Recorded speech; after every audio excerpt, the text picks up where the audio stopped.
Hi hello నమస్తే welcome to our channels. నేను మీ Charmi. Big boss season 8 మంచి టీఆర్పీతోనైతే రన్ అవుతుంది. ఫస్ట్ డేనే దానికి సంబంధించి 18.9 టీఆర్పీ అయితే వచ్చింది. ఇక దీనికి సంబంధించి ప్రజెంట్ మాట్లాడుకోవాలి అంటే ఫస్ట్ ఎపిసోడ్ నుంచి ఇప్పటి వరకు కంటిన్యూస్గా 3 వీక్స్ కంప్లీట్ అయినప్పుడు ఫస్ట్ వీక్ ఏమో వేవక, తర్వాత శేఖర్ భాష, అదేవిధంగా అభయరామ్, వీళ్ళు ముగ్గురు కూడా ఎలిమినేట్ అయిపోయారు. ఇక ఈ వారం ఎవరు బయటకు రాబోతున్నారు అనేది బిగ్గెస్ట్ క్వశ్చన్. ఎందుకంటే ఈ సీజన్లో టైటిల్ ఫేవర్ అనేది, అదేవిధంగా ఏమీ లేదని, మాకు ఫేవరిజం అనేది ఏం లేదు అంటే బిగ్ బాస్ అంటూనే ఉన్నారు. అయితే ఇక్కడ మాత్రం మెయిన్ థింగ్ ఏంటి అంటే ఈ ఏదైతే నామినేషన్ ప్రక్రియ జరిగిపోయిన తర్వాత నైనిక, మణికంఠ, సోనియా, అదేవిధంగా పృథ్వీరాజ్ ఇంకా ఇద్దరు నామినేషన్లు ఉన్నారు. అయితే నిఖిల్కి ఏదైతే ఆయనకి ఒక అధికారం వచ్చిందో చీఫ్గా, ఆయన పవర్స్ని యూజ్ చేసి ఆయన నైనికని అయితే సేవ్ చేశారు. ఓకే డన్, ఇక్కడ వరకు బాగుంది. ఇక సోనియా, పృథ్వీరాజ్ వీళ్ళిద్దరూ బిగ్ బాస్కి ఫేవరెట్ కంటెస్టెంట్స్ అన్నట్టుగా సోషల్ మీడియాలో అంతా చెక్కలు కొడుతుంది. ఎందుకంటే గత కొద్ది రోజులు నిజానికి అబ్బాయి బయటకు రావాల్సిన లేకుండా అప్పుడు పృథ్వీ డౌన్లో ఉండే, బేబక్ ఉన్నప్పుడు సోనియా డౌన్లో ఉండే, మణికంఠ డౌన్లో ఉండే. అండ్ ఇంకోటి ఏంటంటే శేఖర్ భాష అప్పుడు కూడా సోనియానే డౌన్లో ఉండే.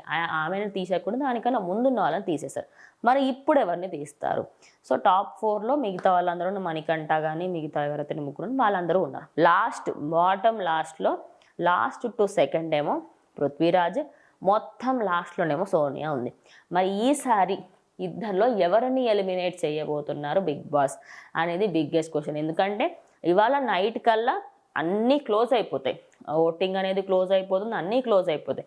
మెయిన్లీ చూసుకుంటే మహా అంటే ఒక ఓటో రెండో ఓటో తేడా వస్తుంది.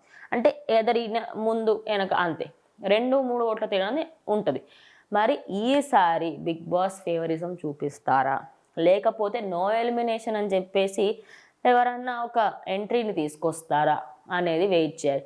అండ్ మోర్ ఓవర్లీ బిగ్ బాస్లో ఈ సీజన్లో 12 మెంబర్స్, అంటే ఎప్పుడు ఇన్ని సీజన్స్లలో ఎప్పుడు జరగని విధంగా కనీ విని ఎరగని ట్విస్ట్ 12 మెంబర్స్ రాబోతున్నారు. అంటే ఒక్కొక్క సీజన్కి సంబంధించిన వాళ్ళని తీసుకోవచ్చు, లేకపోతే బయట ఉన్న వాళ్ళు ఎవరినైనా తీసుకోవచ్చు.